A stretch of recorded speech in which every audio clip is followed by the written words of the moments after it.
People who are doing correspondence, this course, there are many people who are doing correspondence. People are doing from India, people are doing it from other suburbs in Australia, people are doing it from US. Right?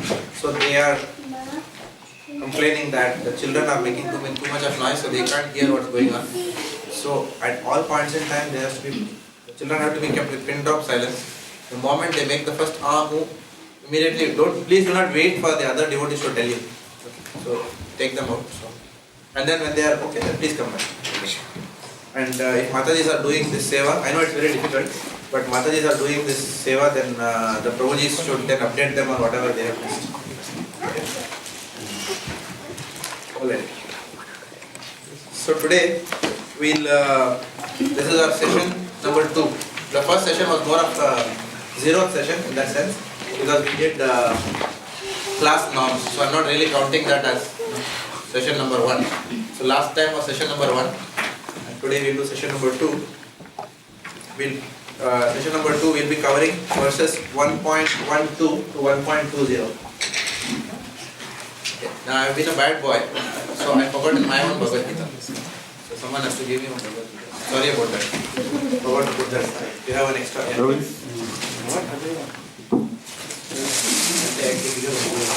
Actually, how will you manage it? We have shared.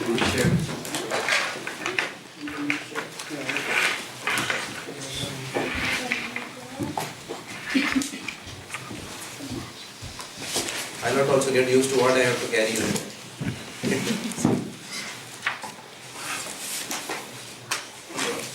So today we'll be covering from verses 12 to verse 20.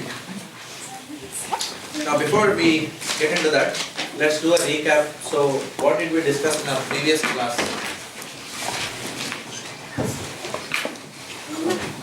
Hands up if you did not attend the previous class. Okay. So what did we discuss in our Nobody. People who raised their hands. Yeah, the people who did not attend the previous class will be recapping what we did in the previous class. Which means you would have heard the lecture online. So it was, I thought only a little bit. You discussed about how Prabhupada actually emphasizes on a couple of minutes. Okay, no worries. Gather your thoughts. Yes, Damodaran. You spoke about Gita Mahatma and how parrot get liberated. So I heard that one. You also spoke about the mood and the different mood of Prabhupada, the mood of Duryodhana, when he was on the battlefield. So you have heard attentively. That's good. Very good. You were saying about the importance of chapter 1. Importance of chapter 1. Lord Shiva was explaining to Parvati, and he said even if one reads at least one verse from the first thing, there is this chance of getting liberation. Okay, so now everyone can answer. Arvind Prabhu, sorry, you had a point? Srila Prabhupada's mood in writing. What else? One particular thing that I like very much, we are all like Duryodhana. Basically, we depend on all the material things, and we believe it will save us when it is time. You know, so it's a striking similarity. How Prabhupada also talks about Krishna in every sentence in Bhagavad Gita, and how it influences us when we hear from a devotee, and how it is not when somebody gets to listen from somebody else or read some of the books from an audience. Good point. So you also listen and Here Karna's credit-seeking mentality is mentioned. Like Karna didn't want to fight till Bhishma died. So because if he keeps killing when Bhishma is alive, the credit will go to Bhishma.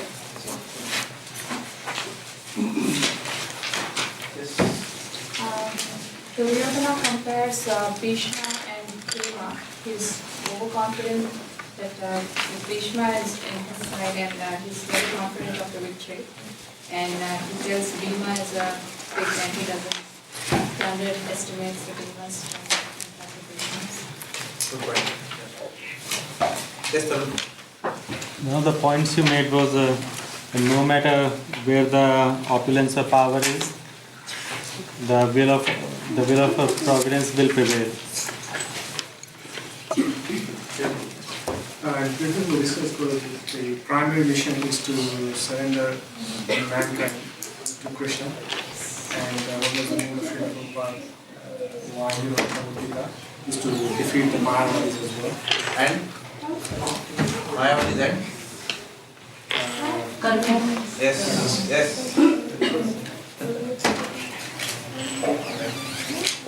Any other point? Yes. In the introduction, preface of Bhagavad Gita, you were telling what's the main objective of reading the Bhagavad Gita? Means surrendering onto Krishna. So that was the main theme of Bhagavad Gita. Any other point?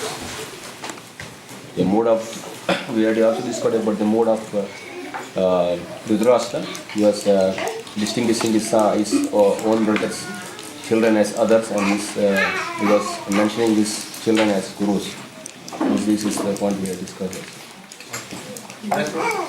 ISKCON is not a Diksha lineage, it's a Shiksha lineage. So we have to serve to the... No worries. Very nice point. Any other point?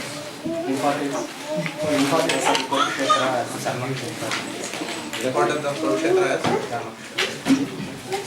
that is a very important point again coming up. Srila Prabhupada's purpose. Anything else? Yoga is very diplomatic.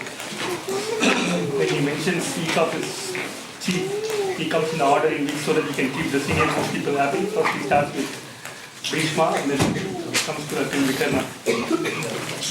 So what is the difference between etiquette and diplomacy? Was that etiquette or was it diplomacy on Duryodhana's part? Diplomacy. You can call it as etiquette also, in one sense. But his consciousness in what he is telling is The consciousness determines whether it's etiquette or diplomacy. Okay. So you will always find in ISKCON courses called as Vaishnava etiquette, but you will never have a course in ISKCON called Vaishnava diplomacy. Diplomacy is called as Puttinadi, and diplomacy is not a good quality to have for devotees. Devotees are always truthful and straightforward. Of course, it doesn't mean that we do not use our intelligence in dealing with people. Let's say if the Prime Minister of Australia were to come to the temple, we will not tell her, you are not offering to Krishna, so you are eating sin every day. Obviously, we can't speak like that. We will have to exercise at that time some caution and some tact in dealing. But when you say diplomacy, devotees are not diplomatic. Devotees will not think, okay, let me somehow please this lady, okay, if she wants, or let's not talk about anyone specific. If some big dignitary is coming, let's say, let us serve some alcohol, after all, what's wrong? We may get some donation for the temple after that. No, not like that. So devotees don't practice this kind of diplomacy, just to woo people. So we don't compromise the principle. However, Srila Prabhupada, recently I heard in one class, I think it was, I don't know if it was Hare Prabhu or someone else was mentioning, but Srila Prabhupada once said that if the queen were to visit our temple, then I don't even hesitate serving her meat. But obviously we have to understand, Prabhupada is making a statement completely in a different mood. So Prabhupada is just emphasizing that don't get too fussed about rules and regulations, keep your focus on the overall mission. From that point of view, Prabhupada made a statement. It doesn't mean that from tomorrow we'll start serving meat in all the temples. It should not be taken literally as such. Okay. Any other points? We also discussed the aims of Very good. Yeah, the point did not come. Yes. We discussed the aims of Bhagavad Gita, really, especially in Gita about how should we study the Bhagavad Gita? How should we study the Bhagavad Gita? Scrutinizing. How do we do it scrutinizingly? With the help of under devotee discipline succession, yes. And then using the methodology of cup-fed Mars, KUPPFATEMARS, and that is there in your books. So hands up if you have not received a copy of the method. Here we have.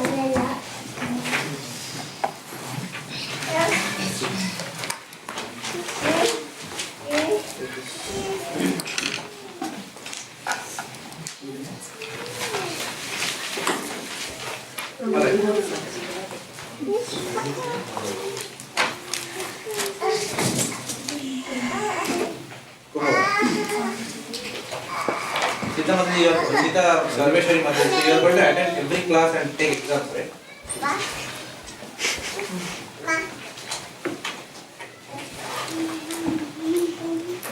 Alright.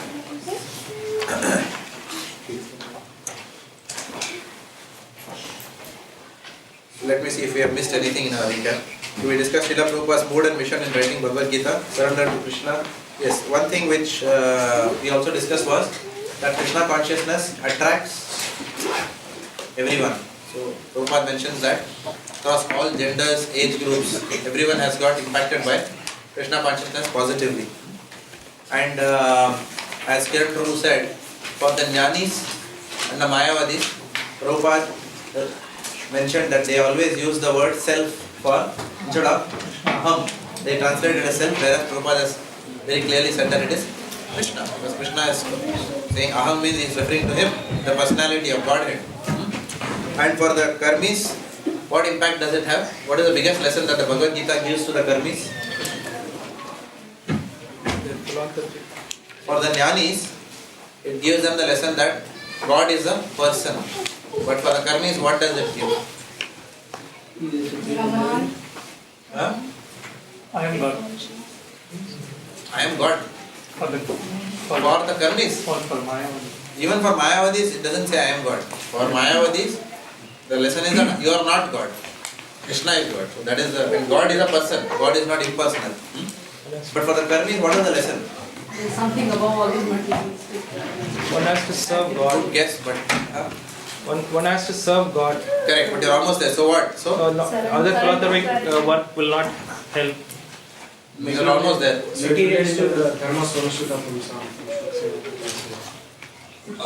Not exactly that. You're right, but that's not what we discussed in the last class. You have to surrender to Krishna. What is the benefit of serving Krishna? Liberation. For karmis, You get something. watering the Yeah. from karmis. That's the point which Prabhupada brings out in the preface. By watering the root, the nourishment is given to all the twigs and branches. And by putting food in the stomach, all the senses are enlivened. Right? And we also discussed a verse from Bhagavatam. Yatha taror mula nishechanena. I think I gave that verse last time. Right? No, you didn't give. Don't remember? You didn't give that, but someone has decided, but he didn't give that. 4.14 something. So 4.31. please contact Raja Prabhu if you have missed the text. Alright, so we discussed that by serving Krishna, everyone else is satisfied. Whole society is satisfied. That's the biggest lesson for karmis.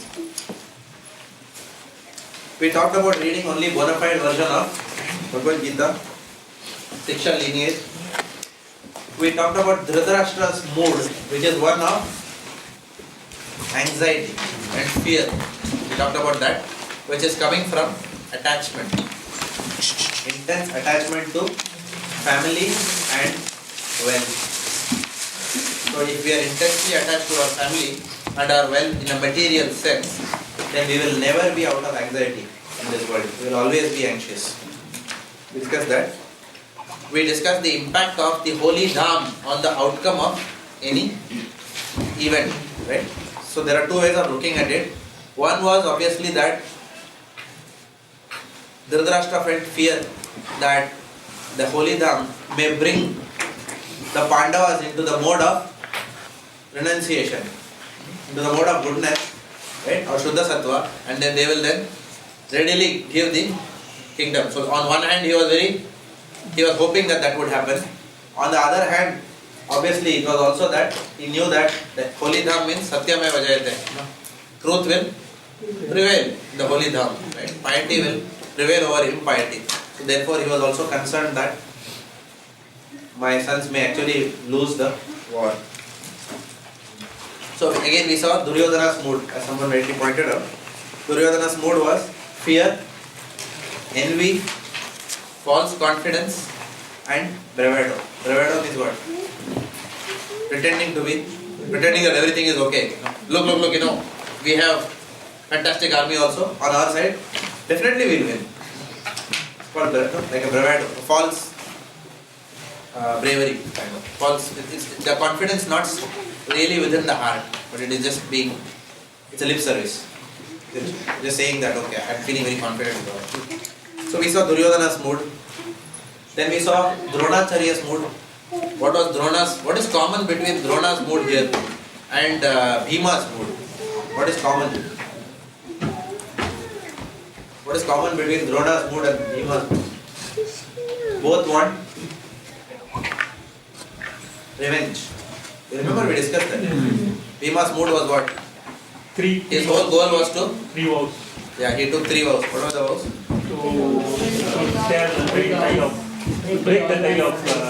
To break the tie of Duryodhana, then to drink the blood. Yeah, and then to kill all the, not only to drink the blood, but also he wanted to take the blood and put it on Draupadi's hair.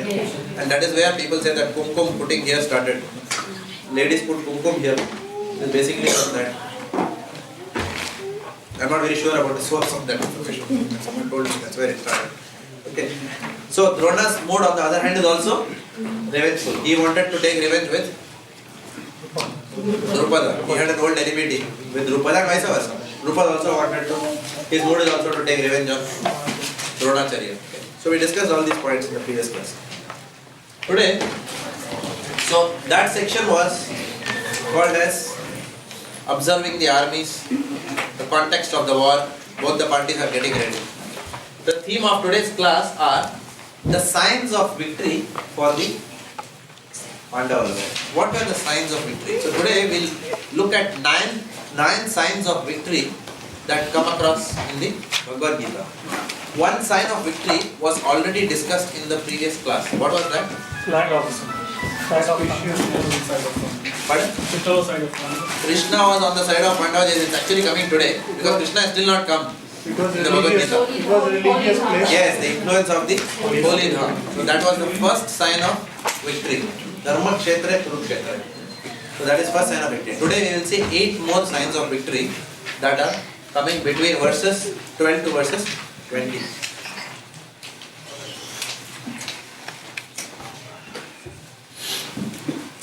So Radha Vallabha, would you like to read text first? I'll read the translation, you read the purport. Then Bhishma, the great valiant grandsire of the Kuru dynasty, the grandfather of the fighters, blew his conch shell very loudly, making a sound like the roar of a lion, giving Duryodhana joy. The grandfather of the Kuru dynasty could understand the inner meaning of the heart of his grandson Duryodhana, and out of his natural compassion for him, he tried to cheer him by blowing his conch shell very loudly, befitting his position as a lion. Indirectly, by the symbolism of the conch shell, he informed his depressed grandson Duryodhana that he had no chance of victory in the battle, because the Supreme Lord Krishna was on the other side. But still, it was his duty to conduct the fight, and no pains would be spared in that connection. Any other points here?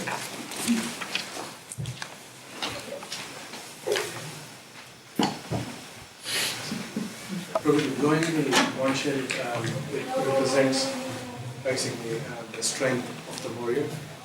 Stronger the conch shell, I suppose, the greater power. And that's why Bhishma, even though he loved the Pandavas more than Duryodhana, he wanted to assure Duryodhana that I am on your side and I will fight for you. Very good. Anything else? Alright, by symbolism of the conch shell, he informed the first grandson that he had no chance of victory.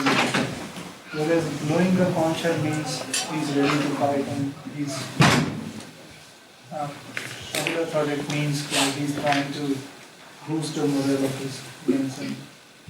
Yes, both the answers are correct.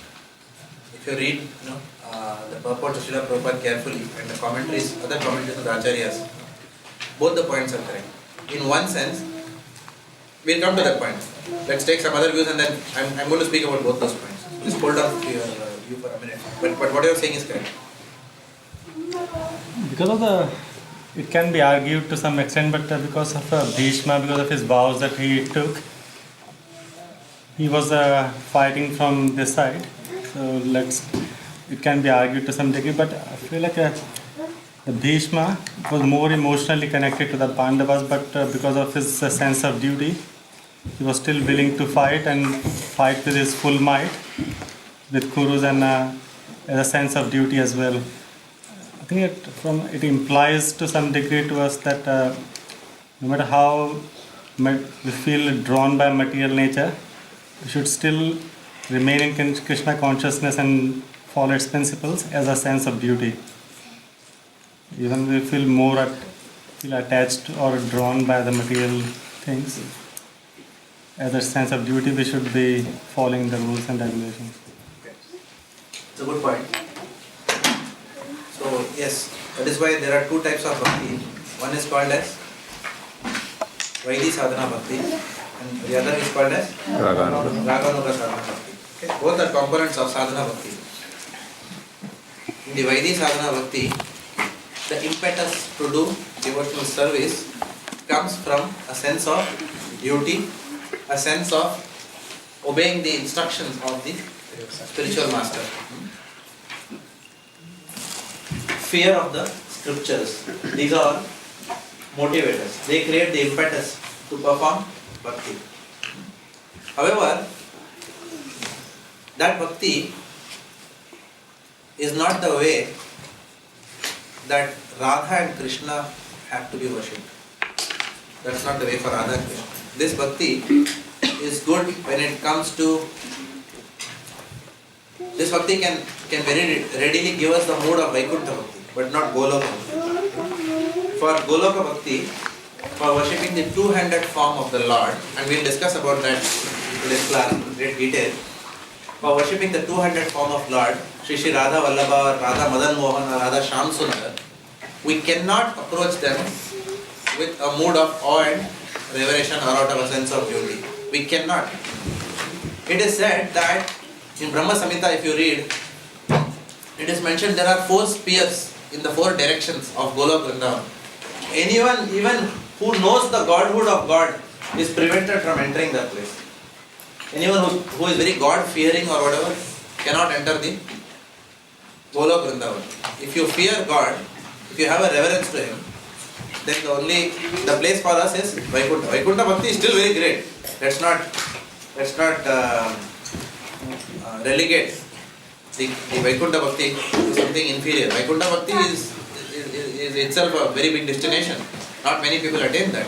However, when it comes to the Rasa Tattva, when it comes to mood, there is obviously the superiority of intimacy over awe and reverence.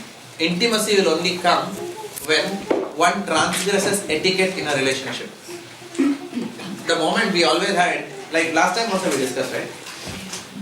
You will find that in our congregation, our relationships when they really get very close, then we are not very respectful and the dealings with that person, right? So then we get very informal with that person. We don't say Hari Bol Danda Pranam Prabhuji, please accept my obeisance. We don't say like that. We just start talking normally when they come to the Hare, what happened? Kya hua? Something like that. We'll start talking. Right? But that is called as intimacy.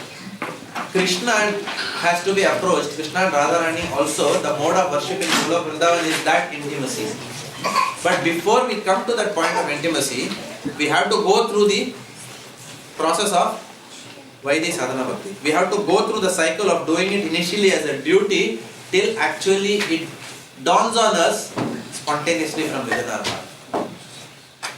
So, Radhesham Prabhu my godbrother, he writes in his book, and I also quoted it in some of my Srimad Bhagavatam classes, that Krishna can be approached in 4 ways. People approach the Lord, not Krishna actually, the Supreme Personality of Godhead. Krishna cannot be approached like that. When I say Krishna, I'm talking about Shyam Sundar Krishna. He is not approached that way. But Bhagavan is approached in 4 stages. Some people approach God out of bhaya, out of fear. Some approach him out of duty, that is called as kartavya buddhi. Others worship him out of asha or hope.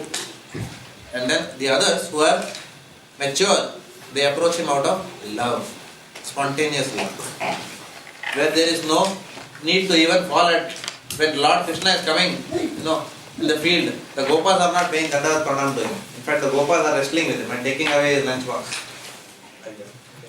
Radharani is not saying, oh my dear Supreme Personality of Godhead Narayana. She is not looking at him like that. Radharani is saying, I don't want to talk to him. He tells Lalita Sakhi, tell him that I don't want to see his face. And Krishna is saying, what happened? Did I do anything wrong? And we'll see that mood of the Lord today. But it's a good point. Sorry, was that a question, a view, or comment? Just a comment. Just a comment. I have a question as well, if you allow me. Yeah. I hope I'm not going into Mahabharata side of things first, but trying to understand his mood. Bhishma was one of the greatest devotees we understand, but he was still willing to fight on that side. Yeah. What does it say? So was it in Vaidhi Bhakti, Raganu Bhakti, still so he should have crossed over to the other side if he was such a great devotee, or irrespective of where his duty was? Hold your question for 2 more minutes. Okay.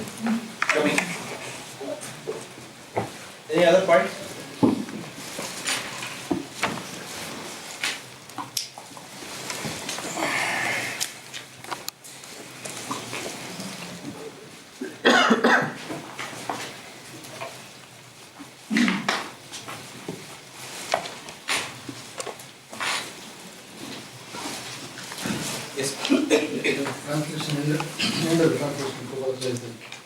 The roar of the lion, it sounds like a roar of lion, giving Duryodhana joy. So it was not really the intention of the pictures to pacify Duryodhana.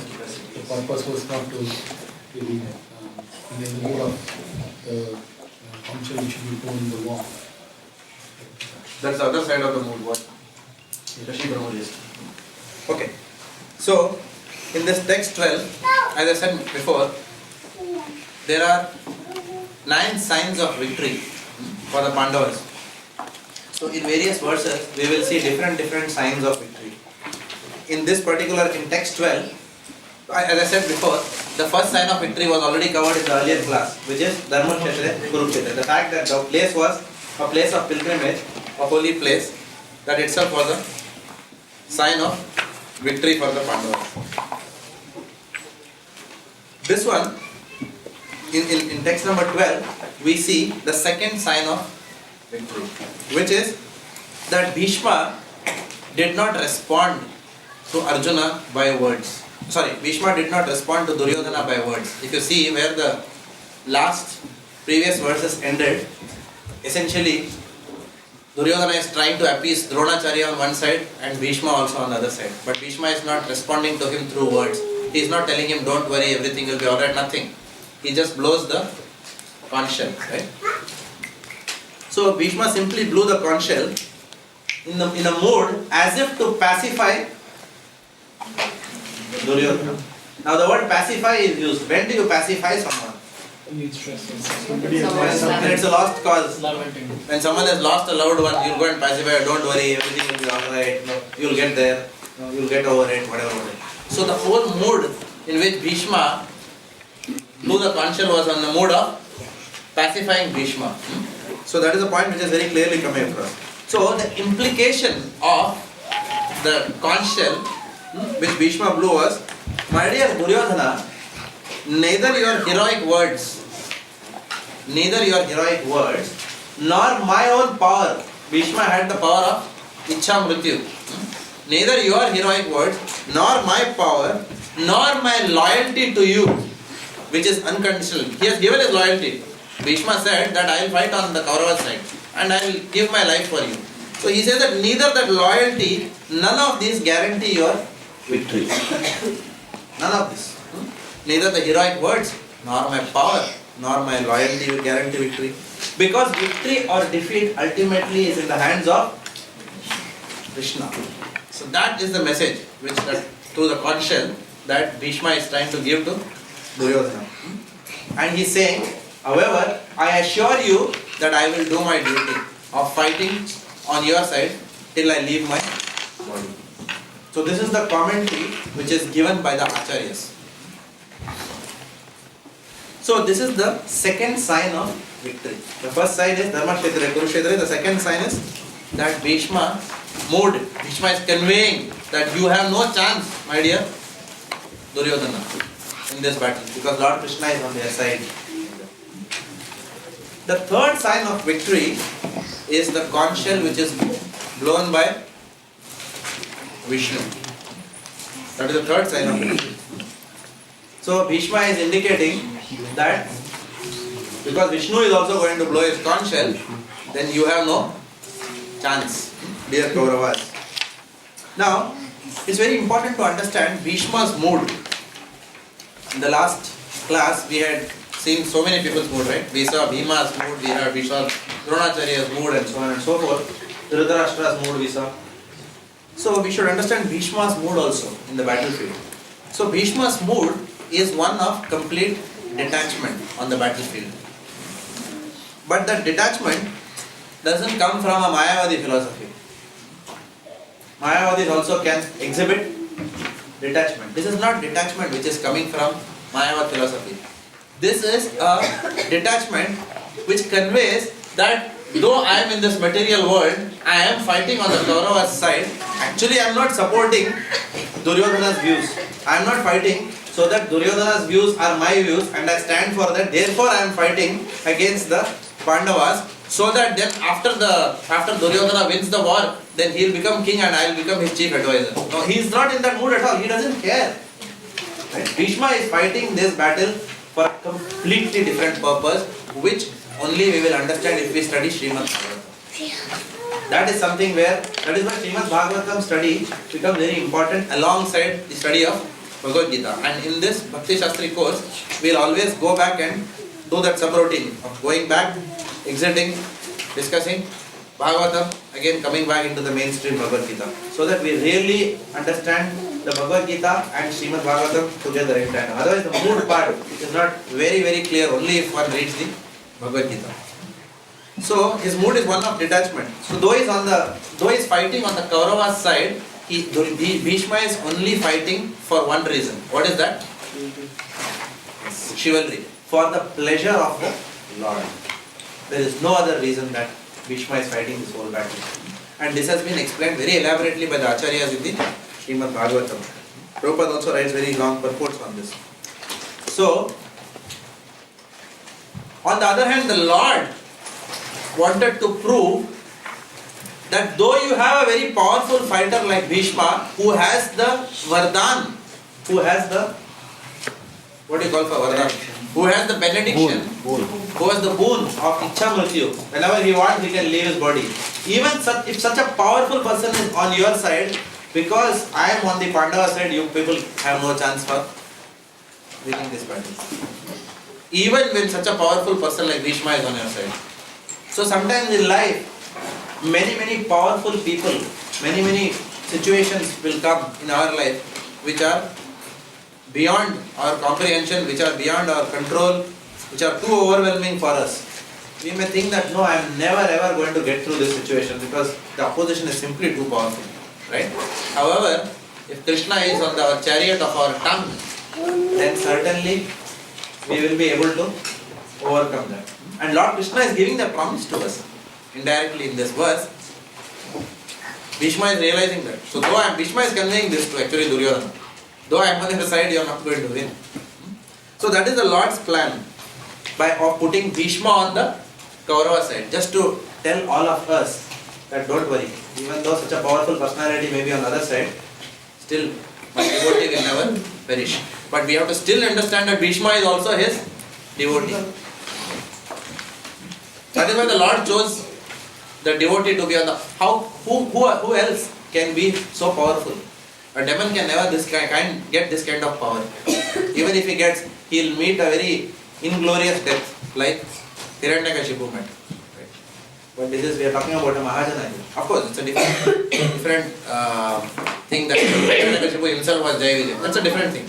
But if you see the pastime per se, this is the import of this whole pastime. So as Shri Prabhu or Arvind Prabhu pointed out, Bhishma Dev is in the mood of chivalry. Now it is mentioned in Srimad Bhagavatam, if you get time please read this purport. Srimad Bhagavatam, first canto, 9th chapter, text 34. 1.9.34. Prabhupada gives a beautiful purport, giving the mood of Bhishma Dev in this battlefield. He says that Bhishma Dev's arrows have created wounds on the body of the Lord. What is the body of the Lord? Transcendental. In that body, there are wounds. And it is beautifully mentioned. Krishna is perspiring. He is breathing heavily and Krishna is perspiring. And the whole Varna is given, how beautiful the Lord looks. Like that. And there are wounds on the body. Just like sometimes, even in Bollywood also, when the hero comes out, with a band-aid on his forehead like this. The Sylvester Stallone comes with wounds, he looks very handsome. And otherwise in a suit and coat, he may not look like that. But then, this is a mundane example. So you extend that now. Krishna is on the battlefield, his hair is all ruffled and then he is standing like this. He is looking very handsome. And that Varna is given very beautifully in Srimad Bhagavatam, in the 1.9.34. So, the Lord is saying there, Srila Prabhupada mentions that the Lord is enjoying every arrow that Bhishma is firing on him. Every arrow, every wound, the Lord is getting very ecstatic. And it is mentioned that these arrows are like the love bites that a lover will give another lover. Like the Prabhupada is writing that. And that is how Krishna is thinking, oh my God, this is so wonderful. Out of love between Bhishma and... In fact, in somewhere elsewhere it is also mentioned that these arrows are much better, much more relished by the Lord than the flowery words which are offered by the karmis to the Lord. Who may say, Shuklam, Bharadaram, Vishnum, Sachi, Varnam, Chadurbhujam, what do you want? I want promotion, I want money, health problem is there. Sachi Varnam, Prasannadanam, Dhyaye, Sarva Vigno, Pashanthaye, which means remove all my obstacles to sense gratification, my dear Lord. So very beautifully they are doing yajna. Whereas here Bhishma is fighting arrows. But Lord is saying these arrows are much better than those people who are talking sweetly with me but want something from me. So that mood is coming out very nicely here. So that is Bhishma. So it's better than the gifts of Sakama devotees. And in the next chapter we'll discuss yoga later very systematically. So we'll talk about what is Sakama Bhakti. Question here. Yes. You said Krishna gets arrows from Bhishma, right? How come a chariot rider, Sarathi, will he be also attacked by the opponent? Yes. So, good question. So, Krishna, now again you are raising a Bhagavatam question. So, if you are a Bhaktivedanta class, we could have done this, but I will be very brief. Because the rasa is simply too sweet to avoid discussing in the class. So, Krishna took vow. Before itself, Krishna told, you decide whose side I will be in. One of you gets my army and one of you gets me. So Duryodhana also knew, oh Krishna is, one man is more than enough, there are thousands of armies. So he had a doubt, oh let me take Krishna. But Krishna said, look, I am not going to fight. Oh, you are not going to fight. There it is okay. Then give me your army. And Duryodhana also was intelligent, he was not a fool. He knew that, Krishna's power. But Krishna promised that he will never raise any weapon in this battlefield. But what happened? Bhishma is a Mahajana. Mahajana knows how to tickle the Lord. Isn't it? He knows how to bring the Lord's rasa out, which demons will never understand that mood. So Bhishma knew how to anger the Lord. How to anger the Lord? What is one thing which the Lord can never tolerate? His devotees. So immediately he is pointing the arrow at. Then Lord says, now you are finished. Now I am breaking all my vows for my dear devotee. So the Lord will break all the rules of the game for his devotee. In that sense, he is a cheater. You can say like that. He is partial to his devotees. He is very impartial, but he still is partial to his devotees in this sense. He cannot see his devotee in danger. He can break any rules of the game.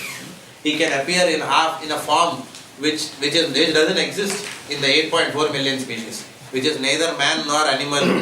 He can appear in a time which is neither day nor night. So he can break the rules of the game to protect his devotee. That's why he is called as Bhaktivedanta, the protector of his devotee, which we will see in the next class. That's not the theme of this class.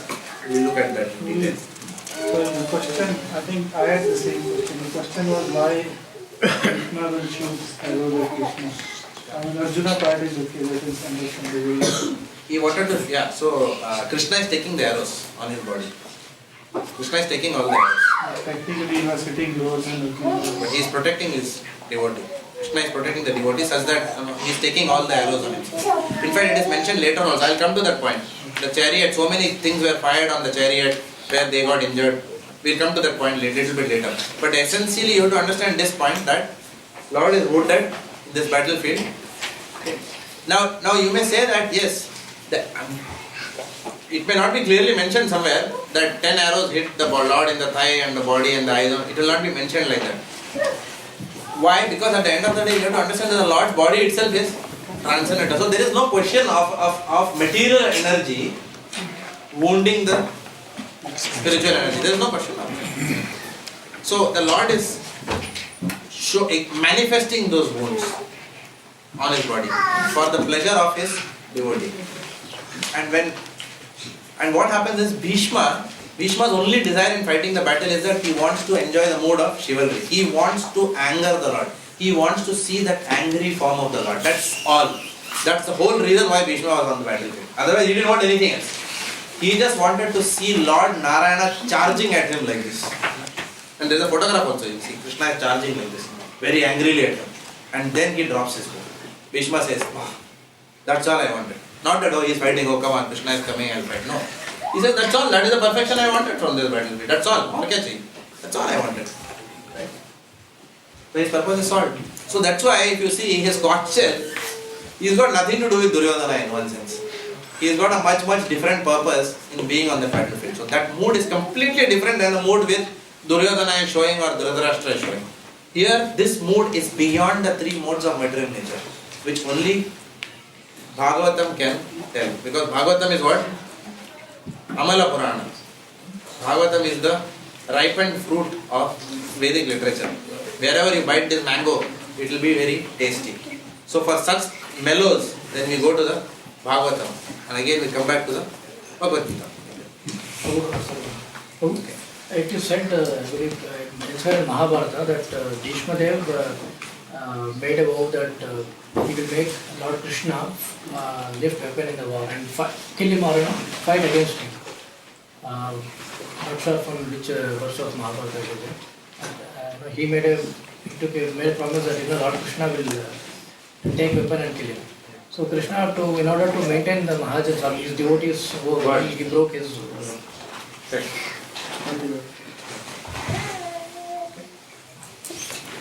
Any points?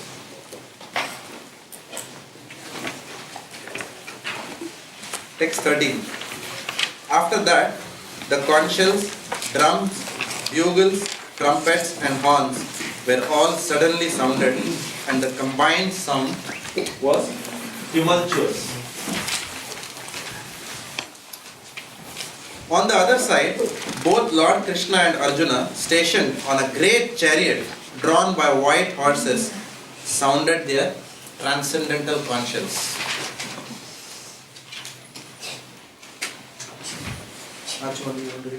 Read a bit loudly. Okay. In contrast with the conch shell blown by Bhishma, the conch shells in the hand of Krishna and Arjuna are described as transcendental. The sounding of the transcendental conch shells indicated that there was no hope of victory for the other side because Krishna was on the side of the Pandavas. Jayastu Pandaputrana Yashyam Takshe Janardana. Victory is always with the persons like the sons of Pandu, because Lord Krishna is associated with them. And whenever and wherever the Lord is present, the goddess of fortune is also there, because the goddess of fortune never leaves alone without her husband. Therefore, the victory and fortune are awaiting Arjuna as indicated by the transcendental sound produced by the conscience of Vishnu or Lord Krishna. Besides that, the chariot on which both the friends are seated had been donated by Agni, the fire god, to Arjuna, and this indicated that this chariot was capable of conquering all sides wherever it was drawn over the three worlds. Any points here? One is wherever Lord Krishna is victory and whatever fortune on that side.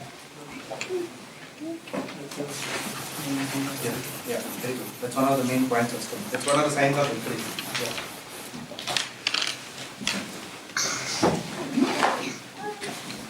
Any other points? Mentioned about the chariot in which they are sitting and drawing it. It's been donated by Agni, and that is very victorious wherever it is. So the chariot has been donated by Agni, and we'll come to that in a minute. Any other points before that? Like India, they worship Lakshmi, Bhagwan, worship Narayan. But here, Prabhupada mentions that wherever the Krishna is there, goddess of fortune is there automatically. That means the all fortune is there. And the functions are known by Lord Krishna and Arjuna is transcendental. So previous verse it doesn't say anything about the function. So here it is called as Divya. The word Divya is used. Good one. Okay. So sign of victory number 4. So we saw 3 signs of victory, right? So now the 4th sign is Krishna's personal presence, which is confirming the victory for the Pandavas. So that's sign of victory number 4. So Krishna is doing 2 roles here. Lord Krishna is doing one, the role of Partha Sarathi, where he is guiding the chariot of Arjuna. He is giving direction to the chariot of Arjuna, the physical chariot of Arjuna. That is Partha Sarathi. And secondly, which we will see very soon, in the next verse itself, the Lord is also directing the mind of Arjuna. Both the chariot as well as mind. He is directing both. And what is that feature called as? Rishikesh. So there is Partha Sarathi and then there is Rishikesh. So these 2 aspects of the Lord are getting evident here. So that is sign of victory number 4. Victory number 5 sign is also given here, that the goddess of fortune is personally present here. So all fortune is guaranteed on the side of Pandavas. Wherever Krishna is there, wherever Lord Narayana is there, Lakshmi is always serving him there. Even in the spiritual world it is said, what is the verse which says Sahasra? Udamani Prakarash Lakshavrite Surabhi Tripavayatam Lakshmi Sahasra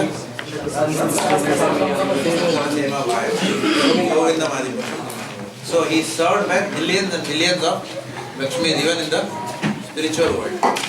So therefore here the goddess of fortune is also personally present on the battlefield of Kurukshetra, on the side of the Pandavas. So that is the sign of victory number 5. And sign of victory number 6 is that the chariot of Arjuna has been personally presented by Agni, which is capable of conquering all the 4 directions.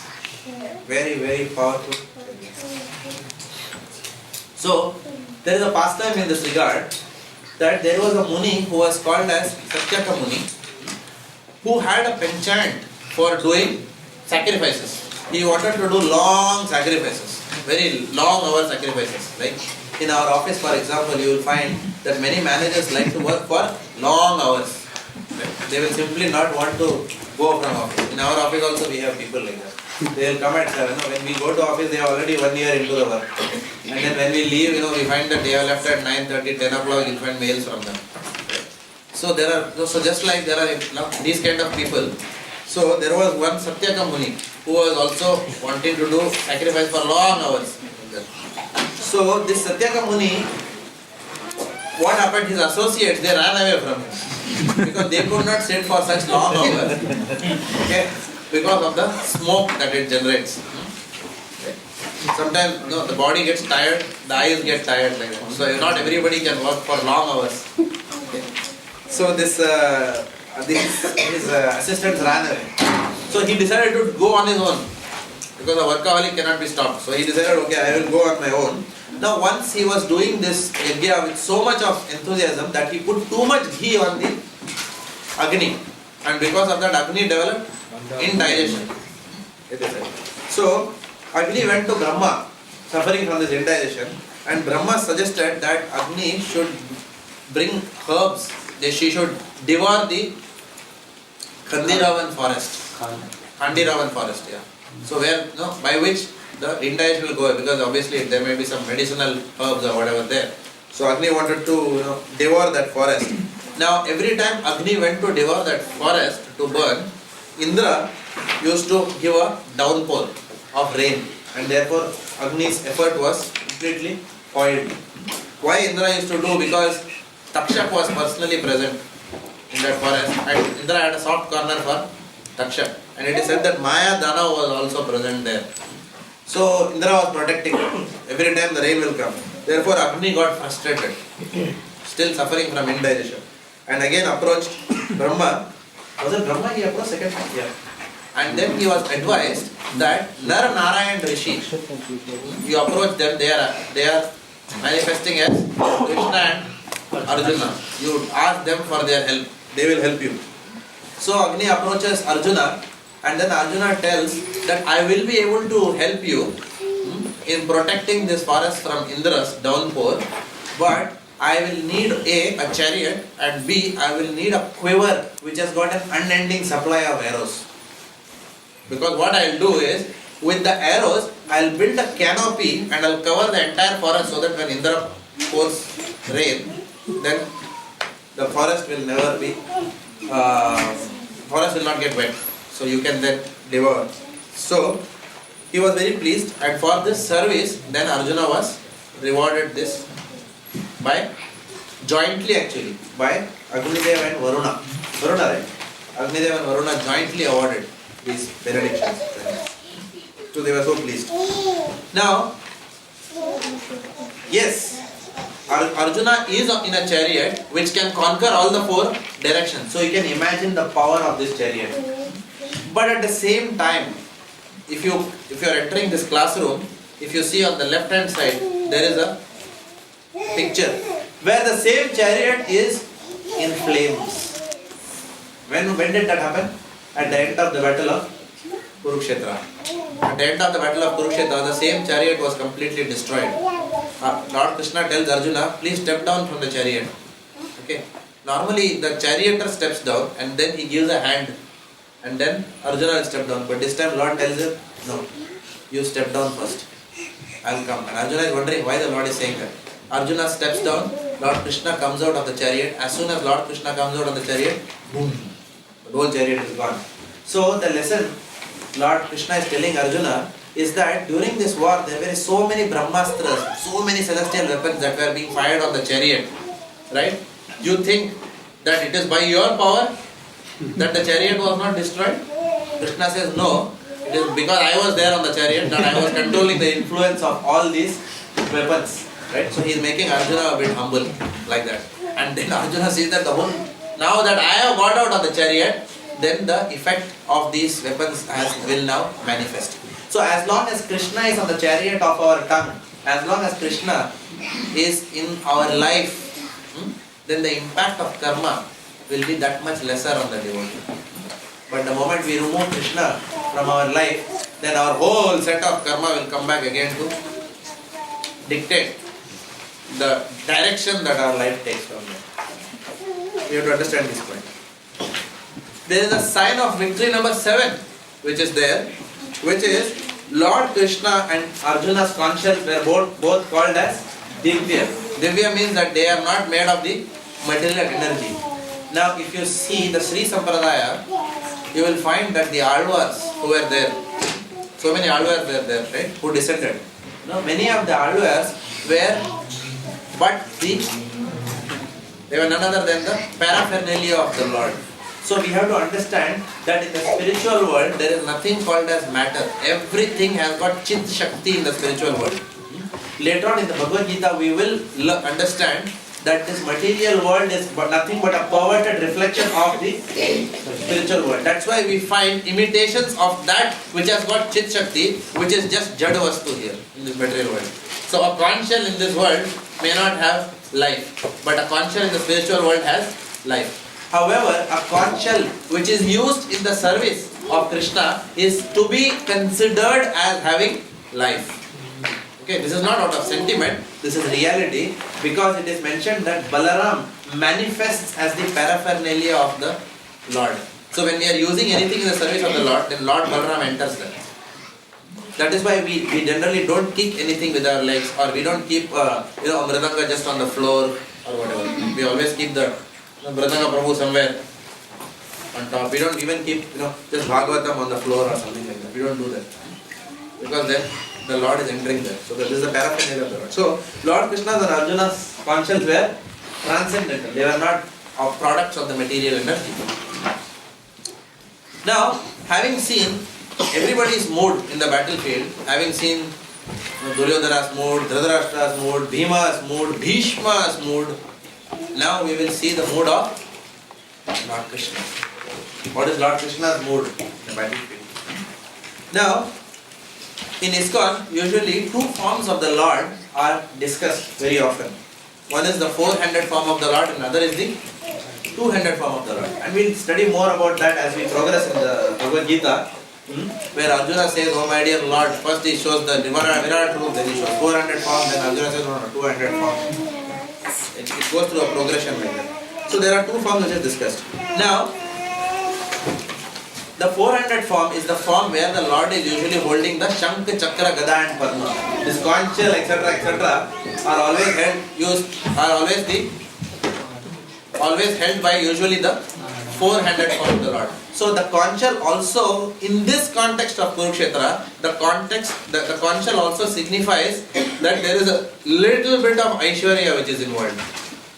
So Krishna is present, but if you see the Sri Sampradaya commentators, they will say Narayana on the battlefield of Kurukshetra. If you see Prabhupada says Krishna in the battlefield of Kurukshetra. Who is right? Both are right. And because the mood of Krishna in the battlefield of Kurukshetra is little bit of Krishna, little bit of Narayana. So the conch shell is also there.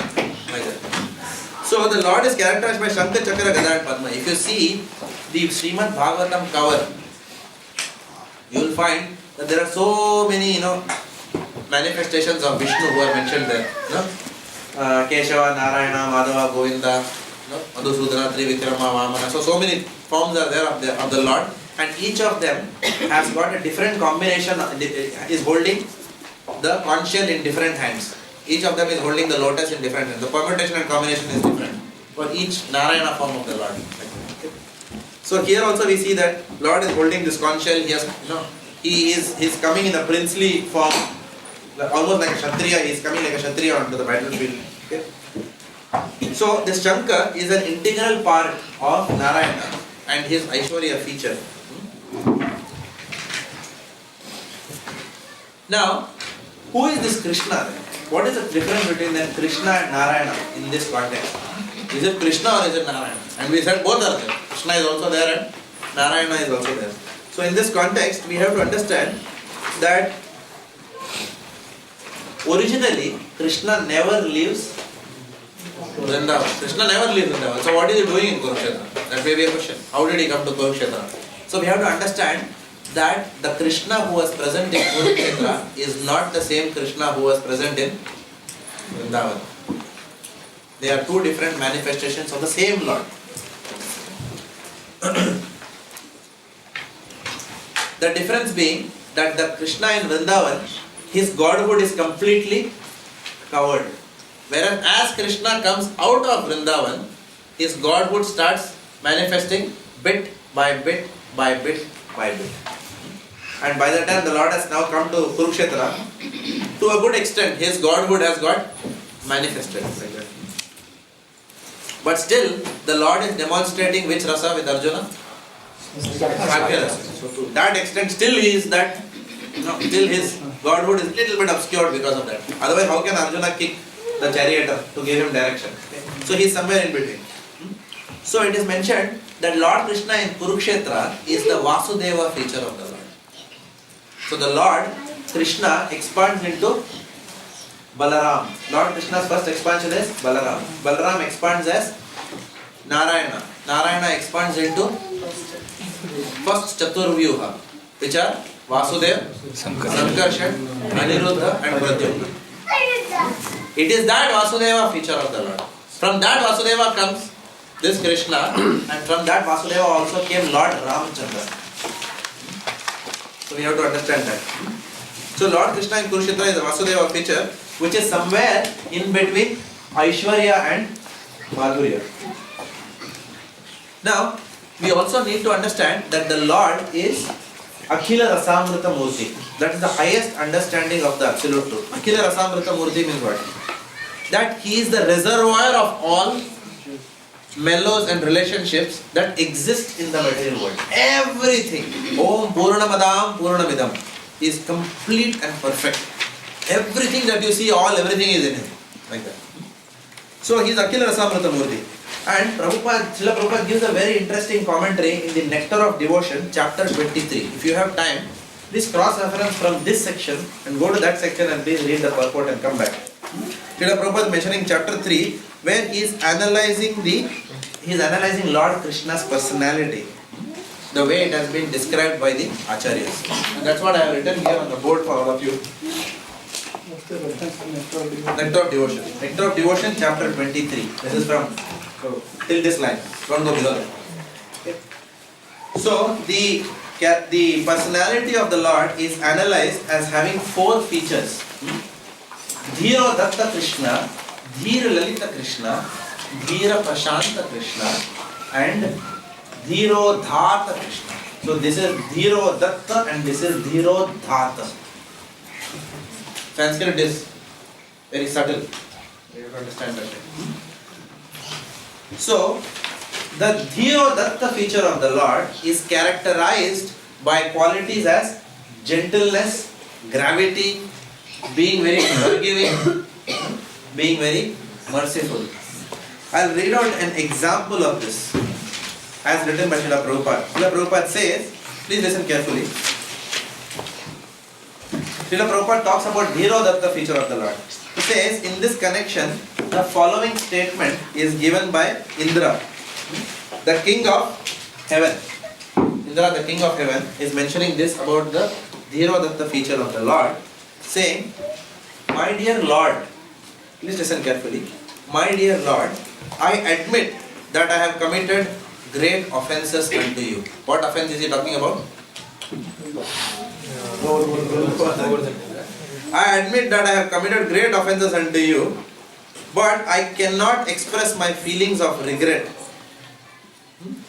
I cannot express my feelings of regret, being bewildered at seeing your extraordinary chivalrous spirit, your endeavor to protect your devotees, your determination, your steadiness in lifting the great hill of Govardhana, your beautiful bodily features, and your astonishing characteristic of being pleased simply by accepting the prayers of your devotees and as well as your offenders. So he is also accepting the prayers of offenders. So merciful and forgiving. So he is bewildered. So that feature of the Lord by which he does this is called as the Dhiro Datta feature of the Lord. And it is mentioned that Lord Ramchandra was verily the Dhiro Datta feature of the Lord. Very gentle, grave, forgiving and merciful. So he demonstrated it to the fullest extent in that sense. Lord Ramchandra. The second characteristic is called as Dhira Lalita Krishna. Now Dhira Lalita Krishna is, what is the characteristic of Dhira Lalita? Naturally being very funny and humorous. Lord Ramchandra, yes, he also had his pastimes, Tumaka Chalata Ramachandra, he did a lot of pastimes. But on Krishna's side, you will find a little bit of mischief also going on there, every now and then, right? Naturally very funny, always in youthfulness, right? and very expert in joking all the time. Expert joking, like that. And always free from anxiety. Bindas, we say. Always free from anxiety. He'll do whatever he wants, like that. And enjoying all youthful proclivities that he has. Not carrying varna, sharma, dharma, this, that, nothing. No rules applying. Do whatever that gives rasa. So this is, and also highly domesticated. What is meant by domesticated? The Lord can become a henpecked husband. Very fearful of Satyabhama. Satyabhama, she says, nahi baat karungi. She'll get into the, what is that called as Coke Bhavan. He doesn't want to talk to him. And Lord Krishna is running around. Many people might have experienced this in this world also. Still experience. So what happened? I didn't say anything. Oh, I don't want to talk. But I didn't say anything. No, I don't want to talk. Let's keep. But at least tell me what I did. So domesticated and very submissive to his lover, like that. Okay. So there are many pastimes, if you see, of which Dhir Lalita Krishna is manifesting. Now, which Krishna manifests this kind of picture? You tell me. This is the forte of Vrajalila, Sham Sundar. So that Krishna is called as Dhir Lalita Krishna. Lalit. Not the Krishna in Kurukshetra. Doesn't mean that Krishna in Kurukshetra doesn't have a sense of humor, but you will rarely find they are not joking here, they are discussing serious subject matter. Bhagavad Gita. And that's why all of us are also very seriously studying this class. Sorry. So, that is the Dhir Lalit feature of the Lord. So, in this feature of the Lord is always pulling somebody's leg. Like that. Always joking, and he is doing something which normally people will not do. Right? So there is a pastime of Manasi Ganga, which we have seen, in our Bhaktivedanta program. After we came back from the Vrindavan Yatra. Anyone remember that pastime? Manasi Ganga pastime? We studied in great detail. So what happens is Radharani and the gopis, they are carrying their pots, butter, etc. They are carrying. They want to cross the river and they want to sell it on the other side. So as they approach the river, they find that there is no boats on that day. Okay, there is only one boat which is lying, and one boatman is there, he is fast asleep there. So they go and request him, can you please ferry us across? And the boatman says, I am not interested, I am sleeping, don't disturb me. Like that. So then they somehow say, no, please, you have to somehow, see, look, we have to, it's our business, we have to sell this, please, you have to help us. Then the boatman says, okay, fine, I will do it, but now conditions will be mine of sitting in the boat. So there are no any condition acceptable, we will sit. So they all sit in the boat, hardly the boat goes few yards. The boatman starts saying, I am hungry now, so give me something to eat. So they are saying, no, this is for selling. So he stops the boat. The boat will not move, I am tired. So they are okay, you eat. And he eats like, he eats as if almost the whole thing is getting consumed. They say, stop now, don't eat too much. And then he says, okay. And then after some time, hardly he rose for a few more yards. And what happens?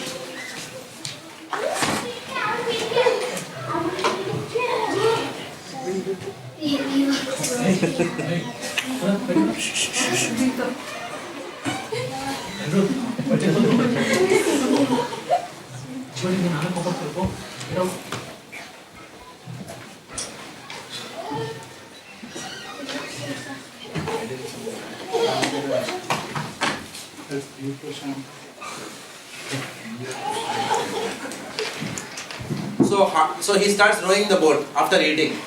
Now hardly he rose for a few distance. Then he says that now I have eaten too much, now I am feeling a little bit sleepy.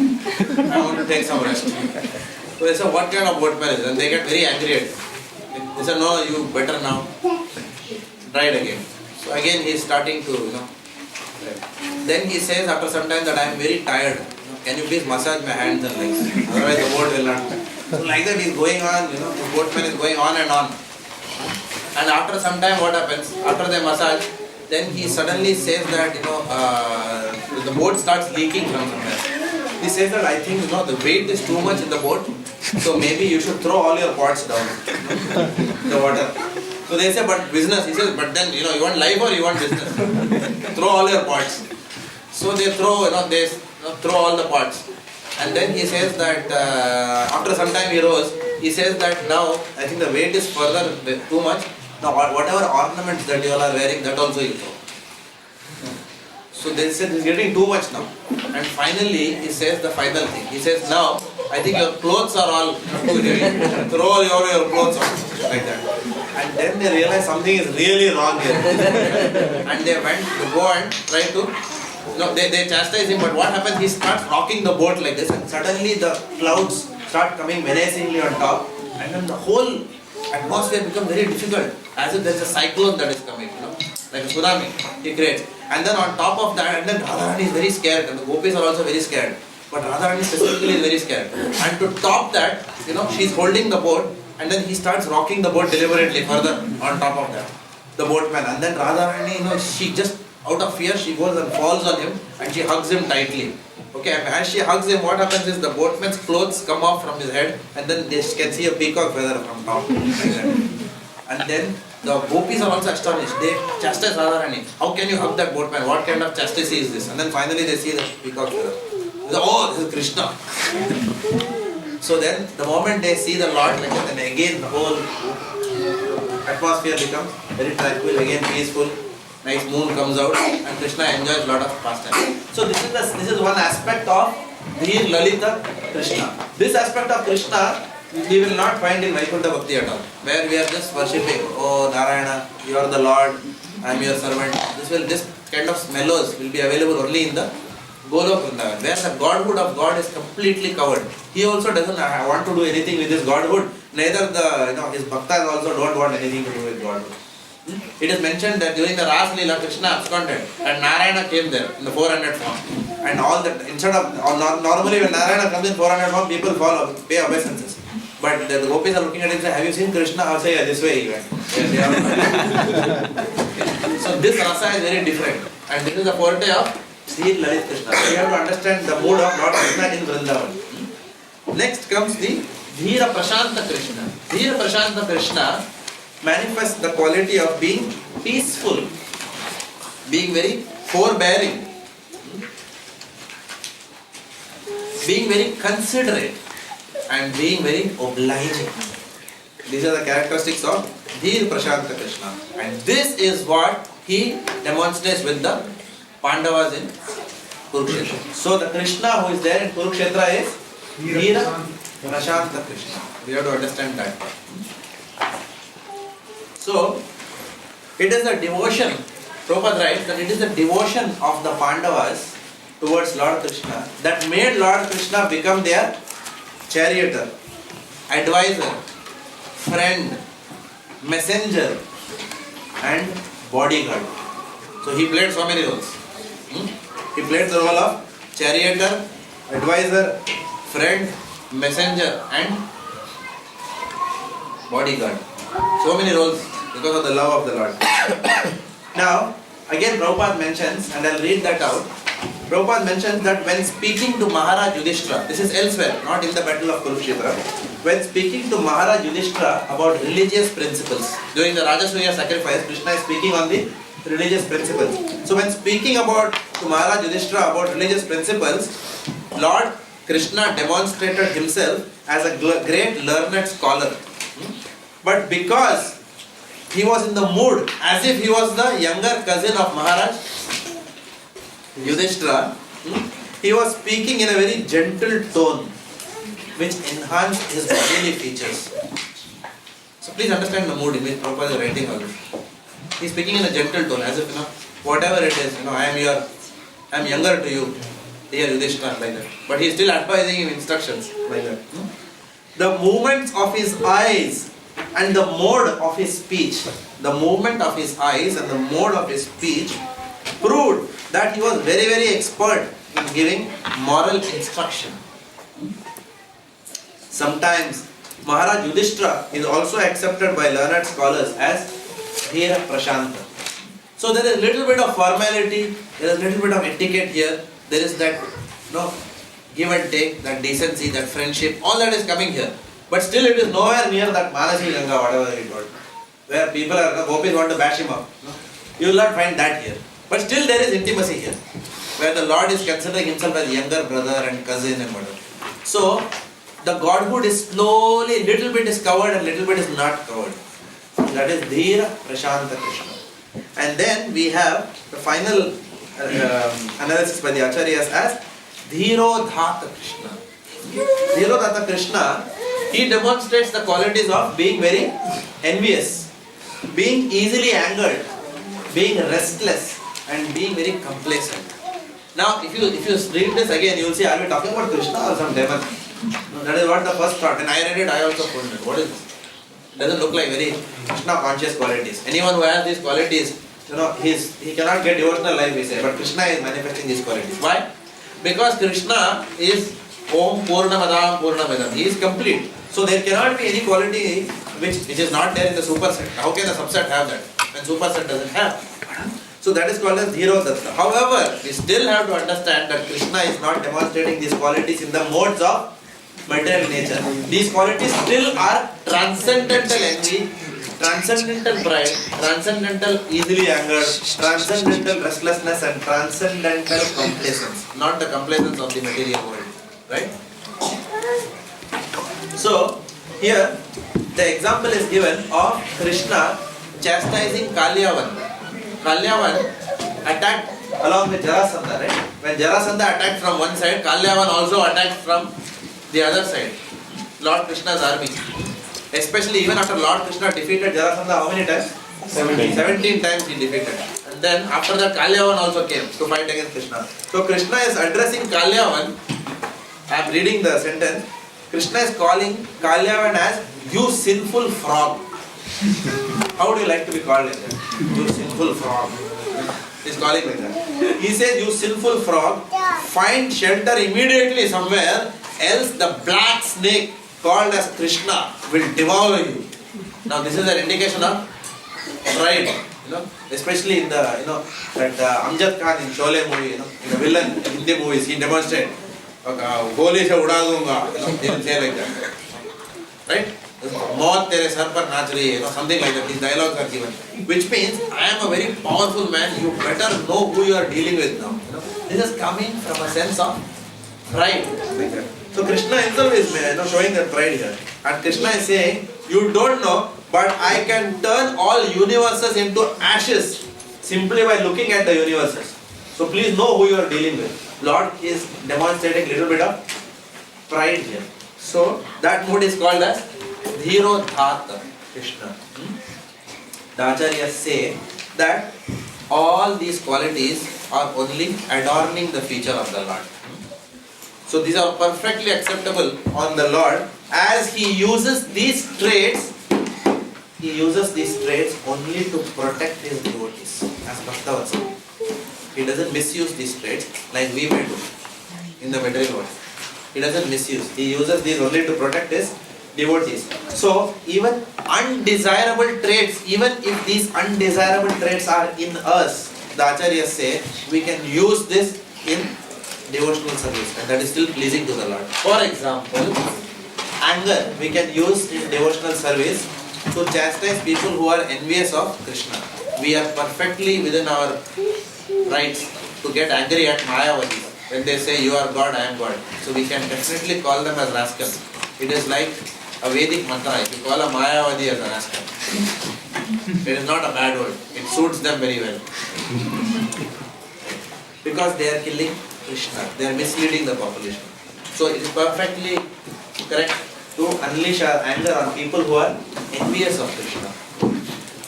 It is perfectly okay for a spiritual master to get angry with his disciple if the disciple is not seriously engaged in service of Krishna. So these kind of angers are perfectly valid in Krishna consciousness. It is perfectly valid that Radharani is chastising Krishna with choicest of words.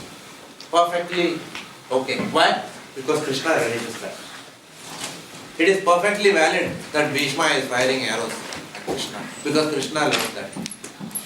So these undesirable traits can be used in the service of Krishna. Any points here?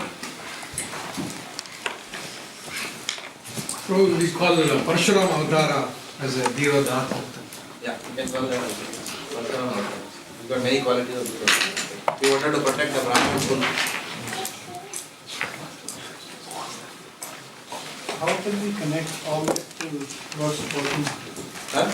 Is this connected to verse 14? Yeah, all these are extracted out of the mood which is there in verse 14. Some of them I have taken from Burijan Prabhu's notes.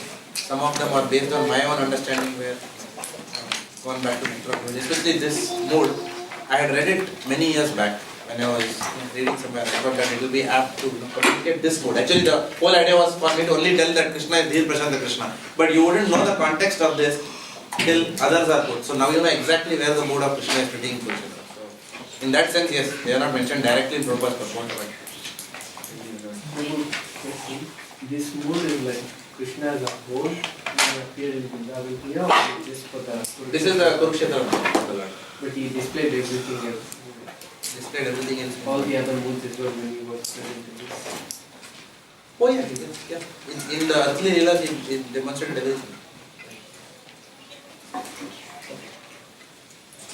Text 15. Lord Krishna blew his conch shell called Panchajanya. Arjuna blew his the Devadatta, and Bhima, the voracious eater and performer of Herculean tasks, blew his terrific conch shell called Founder. Nagesh Prabhu, you want to read the first paragraph? Lord Krishna is referred to as Hrishikesa in this verse because he is the owner of all senses. The living entities are part and parcels of him, and therefore the senses of the living entities are also part and parcels of his senses. The impersonalists cannot account for the senses of the living entities, and therefore they are always anxious to describe all living entities as senseless or impersonal. The Lord, situated in the hearts of all living entities, directs their senses, but he directs in terms of the surrender of the living entity. And in the case of the pure devotee, he directly controls the senses. Here on the battlefield of Kurukshetra, the Lord directly controls the transcendental senses of Arjuna, and thus his particular name of Hrishikesa. The Lord has different names according to his different activities. For example, his name is Madhusudana because he killed the demon of name Madhu. His name is Govinda because he gives pleasure to the cows and to the senses. His name is Vasudeva because he appeared as the son of the Vasudeva. His name is Devaki Nandana because he accepted Devaki as his mother. His name is Yashoda Nandana because he awarded his childhood pastimes to Yashoda at Vrindavana. His name is Parthasarathi because he worked as a charioteer of his friend Arjuna. Similarly, his name is Hrishikesa because he gave direction to Arjuna on the battlefield of Kurukshetra.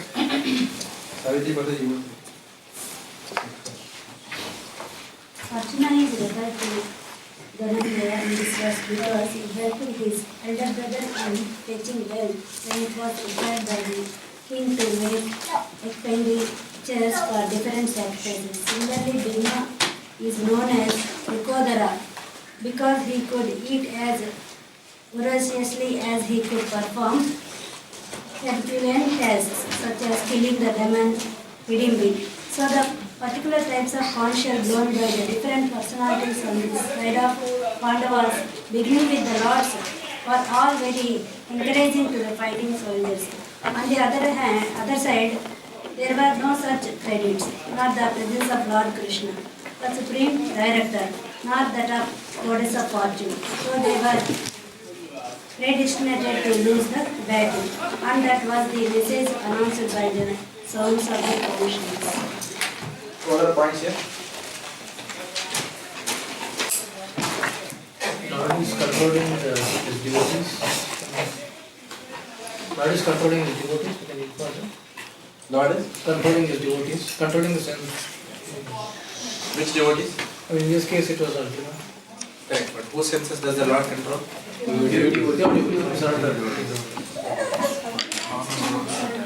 the Lord doesn't control our senses? To the extent of? You have to understand that. Any other points? All the different names of Krishna are given here according to different characteristics of. We'll discuss that. In this case, Arjuna is still not surrendered to Krishna. Arjuna is still not surrendered to Krishna. Yes. How can he directly control his senses when he is not? He has not started controlling his senses. The Lord is called as Rishikesha here. It is not concluded here that the Lord is... Okay, let me put it this way. Who is Arjuna? You have to understand that. Arjuna is that personality who in his sleep, when Lord went inside, from his breath was coming Krishna. He is that kind of a person. Arjuna is an eternal devotee of Lord Krishna. That is why later on Lord Krishna says, never was a time when you were not there, I was not there. Neither all these people were not there. You have forgotten your many, many lifetimes, but I have not forgotten. So Krishna and Arjuna have an eternal relationship, pretty much like all of us have an eternal relationship with the Lord. So we have to understand that Arjuna is not an ordinary personality. As again earlier we mentioned, that Nar, Nara and Rishi, they are Krishna and Arjuna in another pastime, which we will discuss in another class.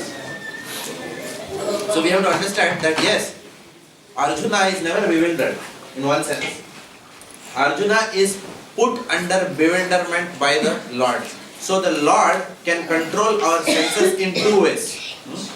He can remove our material bewilderment.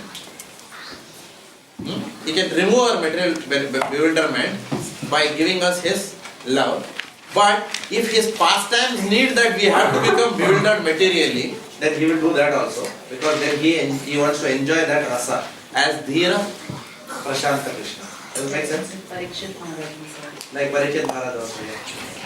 No, and I also feel in this case, in now he will surrender later on, but Arjuna's quality as a pure devotee has been already demonstrated by him choosing Krishna to come with him rather than his army.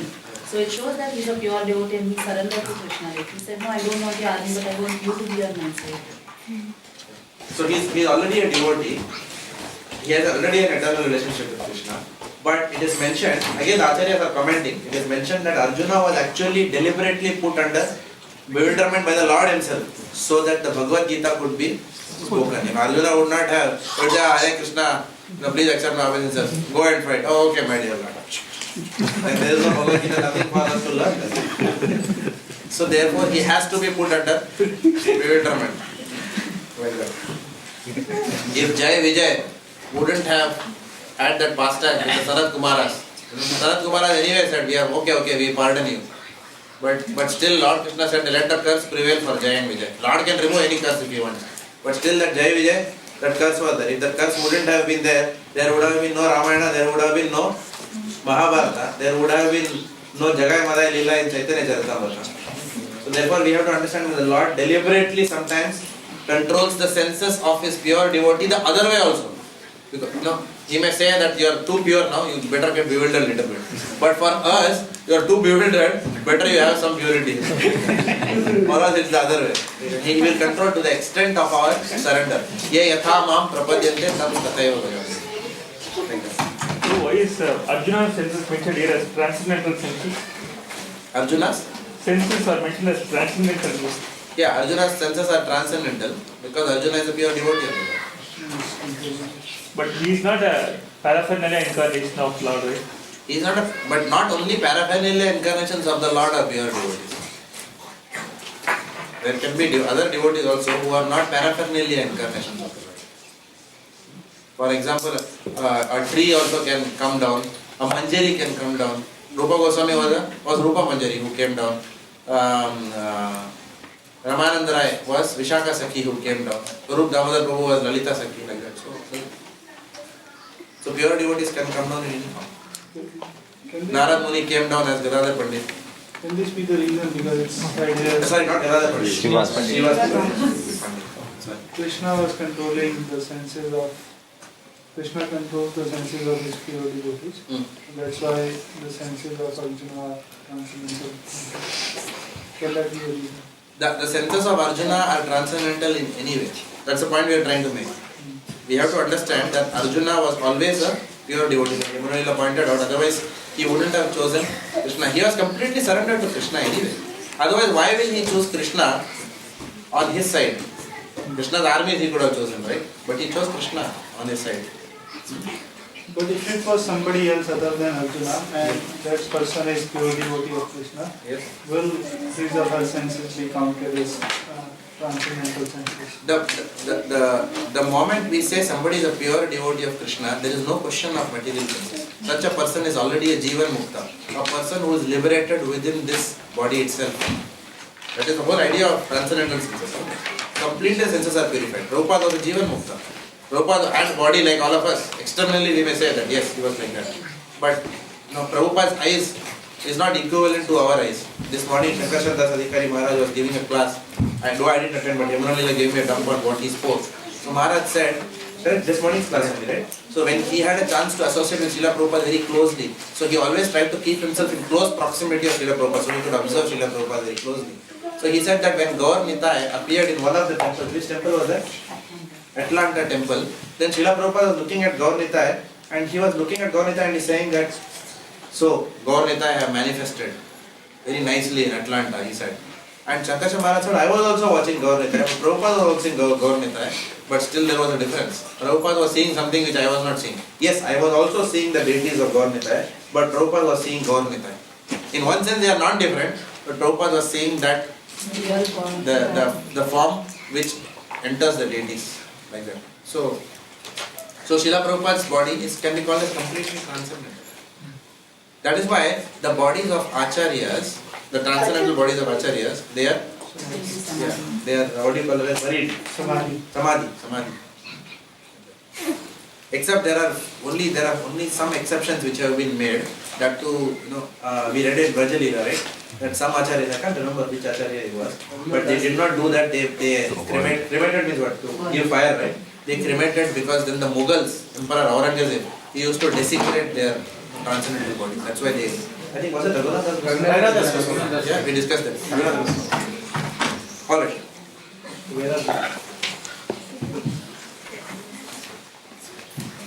are doing text 15.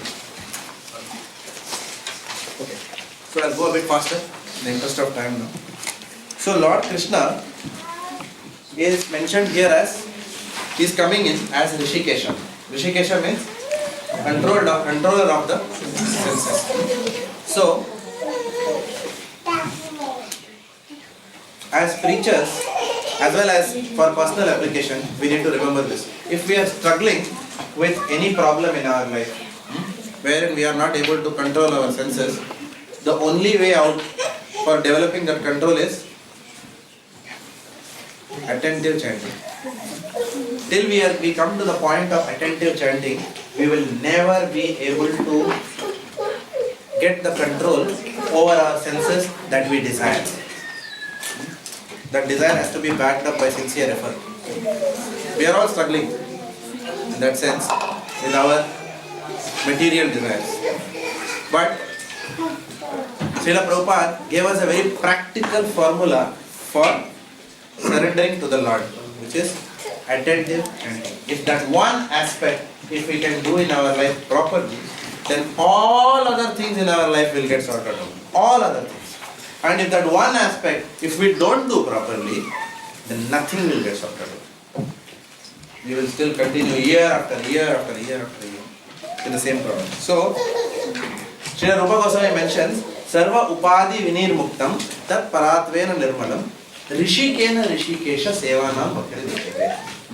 Which means that the way of removing our upadis, Sarva Upadi Vinir Muktam. What is upadi? Upadi means a false identification. I am general manager, I am program manager, I am project manager, I am this manager, I am that manager, I am male, I am female, I am Indian, I am Australian, I am Tamilian, I am Kannadiga, I am Gujarati. All these designations, right? I am Melbourne High, I am Albert Park. So all these are what? False identities. So the only way of removing these false identities is to take shelter of Lord Rishikesha, who will control our senses. He will remove these upadis. Rishikena Rishikesha Sevanam Bhakti Dikshite. We have to use our tongue in the seva of chanting. Like that. And to the extent that we do that, to the extent then He will come and give us direction in our life. He will enter our lives. So, if you see in this verse, there are many names of the Lord that are given. Now, this names of the Lord, the subject matter has been dealt very nicely in Bhaktivedanta Thakur's treatise called as Harinama Chintamani. In that book, he writes that primarily the Lord has got two types of names. One is called as the Mukhya Nam or the principal names, and the other one is called as the Gauna Nam or the secondary names of the Lord. Now, let us understand the characteristics of both these types of names, Mukhya Nam and Gauna Nam. It is said that by taking shelter of the Mukhya Nam of the Lord, the Jiva obtains the essence of spiritual life. So if we want the essence of spiritual life, we must focus on chanting the Mukhya name of the Lord. Now what is the essence of spiritual life? That we are the eternal servitor of the Lord. To become the eternal servitor of the Lord, how do you become that? When will you become eternal servitor of the Lord? Huh? Yeah, if you chant attentively, when still how will you become eternal? When you become pure. When we become pure means what? When we self-realize. Self-realize means what? Serving. When will you serve? When will you surrender? When we know that we have to surrender. When we are soul, when we know we are soul. So even the Mayavadis know they are souls. When we develop love for Krishna, when we develop real love for Krishna, then we will surrender. Nobody has to tell me to, act in Aditya's best welfare. Why? Because as a father, that love is naturally there. Nobody has to come and tell me, Prabhu, can you please love Aditya? I know, Prabhu, he is my son. Big deal. Like that. Nobody should say. So therefore, that love has to be spontaneous. Once we develop love for Krishna, then everything happens automatically. Then we automatically start thinking about that person, smaran all the time. So, the Mukhya Nam can enable the Jiva obtain the essence of spiritual life, and which is Krishna Prem. Because it is only the Mukhya Nam that describe his transcendental pastimes and activities. And therefore, this Mukhya Nam contains all the spiritual excellences. Now what are these Mukhya Nam? Mukhya Nams have been given as Govinda. Govinda means what? Pleasure to the senses and the cows. Right? So these are all coming out of, these names are coming out of different pastimes of the Lord, if you see. Then Gopala. One who takes care of the Gopala. Gopala. Then Rama. Rama is the supreme enjoyer who is doing Raman all the time. Rama, Ram. Nanda Nandana, the son of Nanda Maharaj. Madan Mohana, who attracts Cupid. Sham Sundar, Sham Sundara. The Vrindavan Krishna, the ultimate manifestation, called as Sham Sundara. Gopinath, Madhav, including Sri Radha, Vallabh. They are all called as Mukhya names of the Lord. And then Krishna. Also, everything is contained within that name. All attractive. Because all these features make him the all attractive person. Krishna. That is why Srila Prabhupada insisted that we chant Krishna, Krishna, Hare Krishna, Hare Krishna, Krishna Krishna, Hare Hare, Hare Rama, Hare Rama, Rama Hare Hare. By chanting the Mukhya Nam, one will attain the eternal abode of the Lord. One will attain Krishna Prema.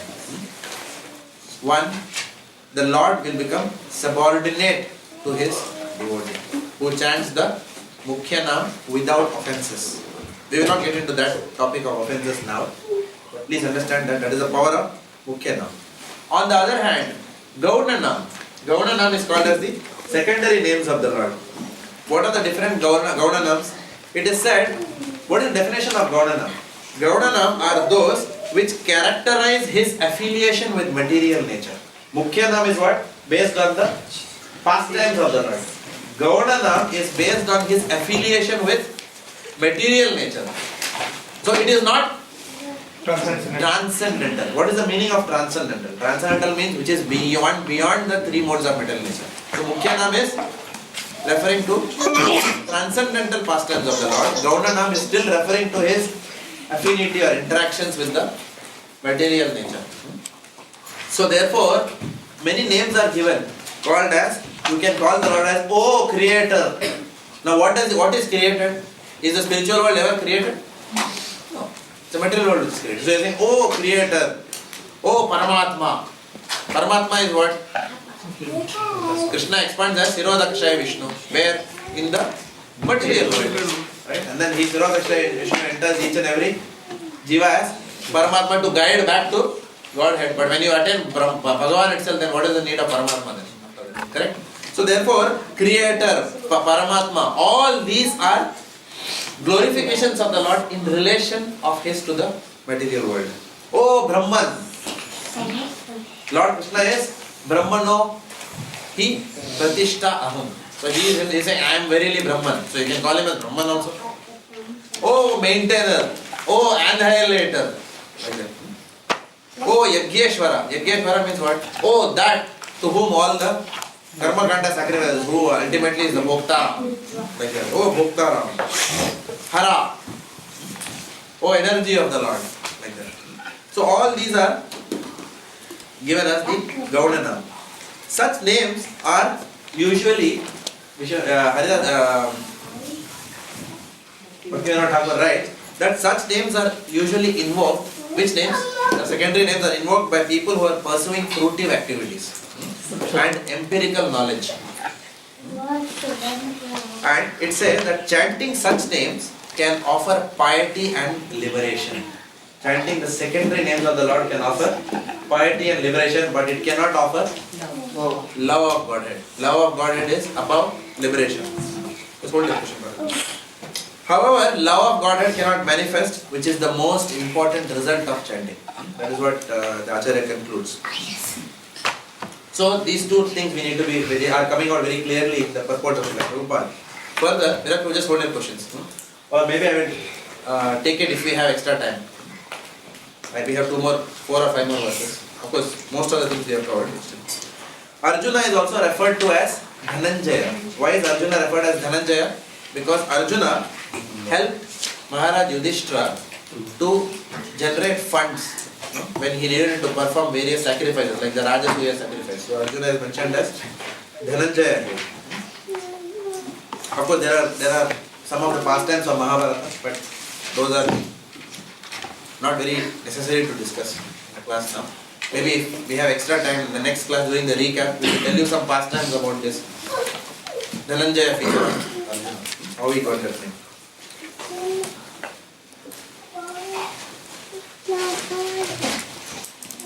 King Yudhishthira, the son of Kunti, blew his conch shell, the Ananta Vijaya, and Nakula and Sahadev blew the Shugosha and Manipushpaka. That great archer, the king of Kashi, the great fighter Shikhandi, Drishtadyumna, Virata, the unconquerable Satyaki, Drupad, the sons of Draupadi and others, O king, such as the mighty armed sons of Shubhadra, all blew their respective conch shells. The blowing of these different conch shells became uproarious, vibrating both in the sky and on the earth. It shattered the hearts of the sons of Dhritarashtra. So, if you read Prabhupada's purport as well as the mood of the Acharya's commentary, you will find that all this mess is ultimately pointing to who? Dhritarashtra, because he was both spiritually blind as well as materially blind. So, it is mentioned that because of his foolish sense of decision making, so many people lost their lives. Otherwise, the whole battle of Kurukshetra could have been avoided. So, the decisions, whatever we take in our life, must be always based on Krishna consciousness. If we don't base our decisions on Krishna consciousness, then our decisions are open for their results to come from our own karmic bank account. Based on our own karma, then we'll get results. So whatever decisions we make must be centered around Krishna consciousness. Should I marry? Should I not marry? We were discussing that in Bhagavad breakfast today. Should I marry? Should I not marry? Should I marry devotee? Should I marry favorable non-devotee? Should I marry in same caste if there is, even if she is not devotee, or if should I marry in a different caste, though cultural compatibility is not there, but she is a devotee? Should I stay in Melbourne or should I go back to India? Should I continue in my working life or should I retire in Mayapur or Vrindavan? These are all decisions for us. Should my child grow up in Melbourne or should my child is better safe in India? Should I send my children to grammar school or should I put in public school only? Should I send my boy to boys school and my girls to girls school only? All these decision points will come in our lives, right? How do we take decisions? Based upon Guru, Sadhu and Shastra. Dhritarashtra was completely blind, so he took decisions based on his own whims and fancies and his own material proclivities. Therefore, Krishna did not control his mind and senses, so he had to pay for his own karma. Dhritarashtra had a karma. Many lifetimes before he had burnt a nest, and then he was cursed that you burnt so many nests, in a future lifetime all your children will be killed. But he said after so many lifetimes, he said yes, your sin is so high that to get a human birth and to get 100 children you had to get so much piety. And now that you have got it and your children are lying because that karma is now chasing you. So our old karma will chase us if we are not Krishna conscious. So and in verse 18 to 19, whatever we discussed now, 16 to 19, the 8th sign of victory is also coming up, which is, it is said that the Kauravas' hearts were shattered, but there was no such heartbreaking on the side of the Pandavas because they were always protected by the Lord. So that is sign victory number 18.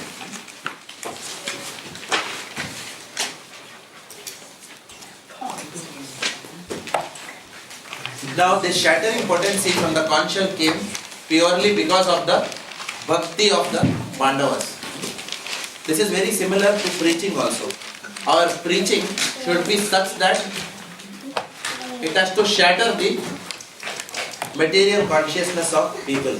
So unless we have a very good sadhana, unless we maintain powerful sadhana ourselves, regular hearing, chanting, if we are not following the chanting 16 rounds, not following regulative principles properly, to that extent our preaching will be ineffective. It will not be shattering.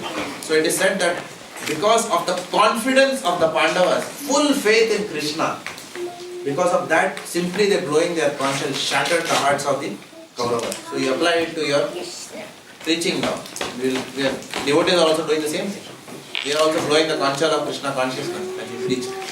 So our purity will, the praman is how many people are becoming, how many people's hearts are we changing, but that is definitely dependent on our sadhana, because if we do that sadhana, then Krishna empowers. If we don't do proper sadhana, then to that extent it will not happen.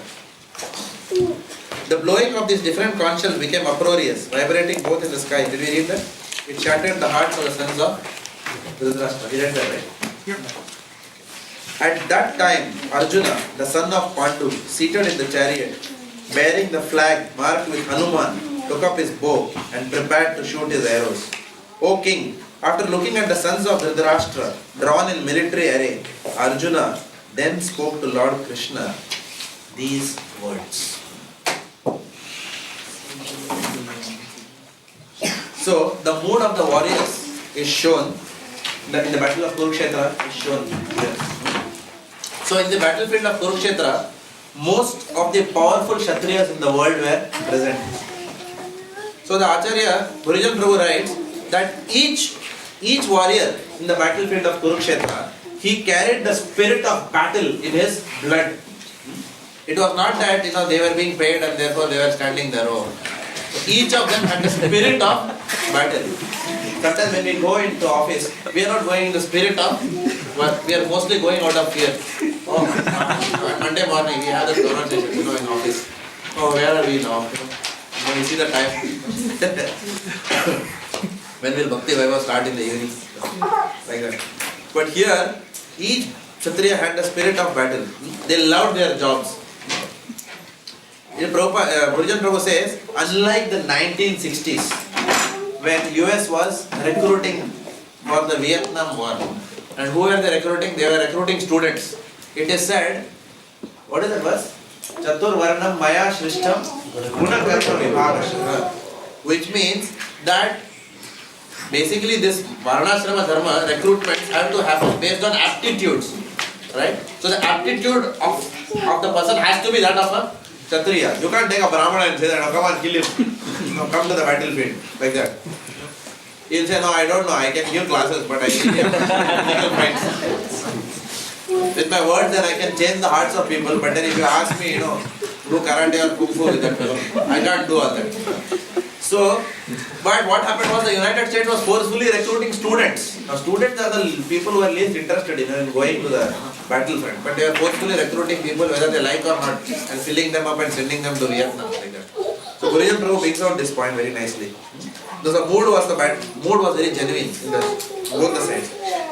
And he writes, just like the devotees flock to holy places to get Shukriti, the people who are there, the soldiers, they also flock to Kurukshetra for Shukriti. But the difference is there.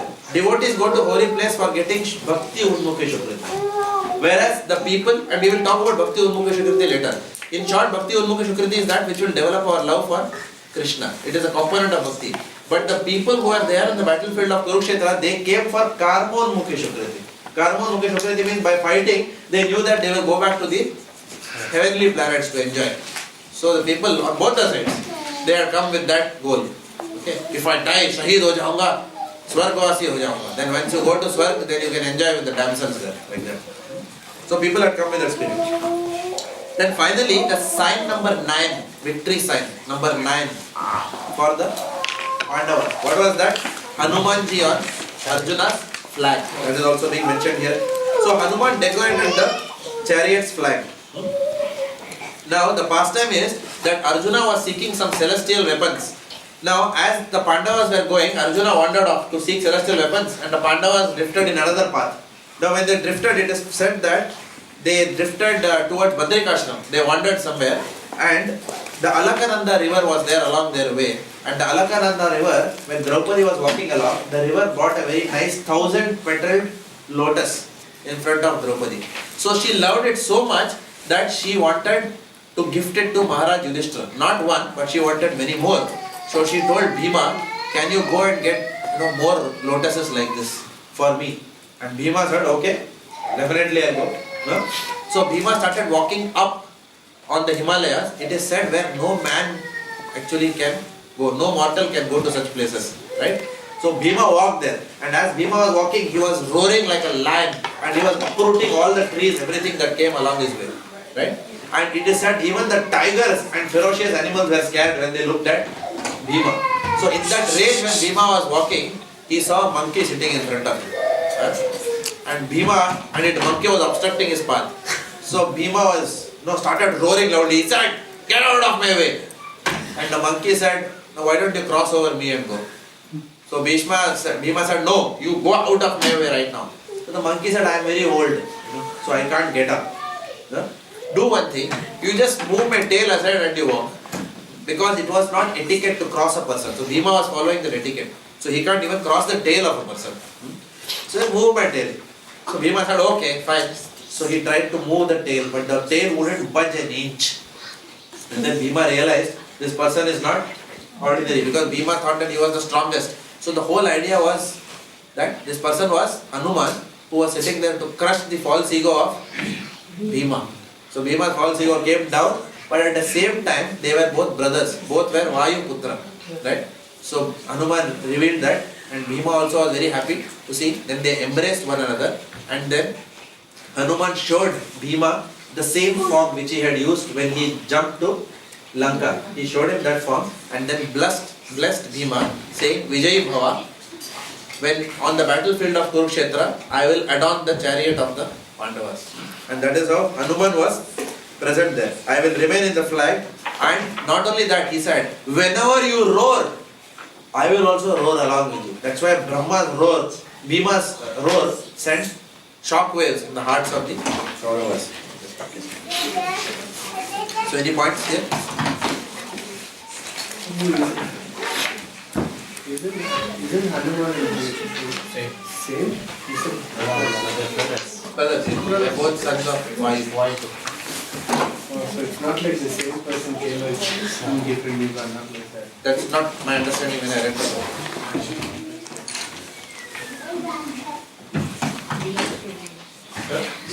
Virat, you had a question? Yeah, you said that Hara is one of the common. So why do we chant Hare Krishna at the same time? So when Hara is chanted as Hare, it specifically refers to Radharani. It refers to the person Radharani. It doesn't only talk about the potency, pleasure giving potency. You know? So there is little bit of impersonalism in this. Do you understand that? Just like Allah, powerful one. That's all you are saying. But when you say Krishna, Govinda, you are directly referring to it's more intimate in that sense. So that's why we don't say Hare Krishna. We say Hare Krishna, because specifically it's Radharani. Any other points or questions? Everyone is tired? Srila Prabhupada ki?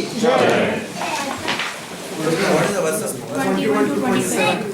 So 21 to 27 is for your next class. Okay? Reading assignment. 21 to 27.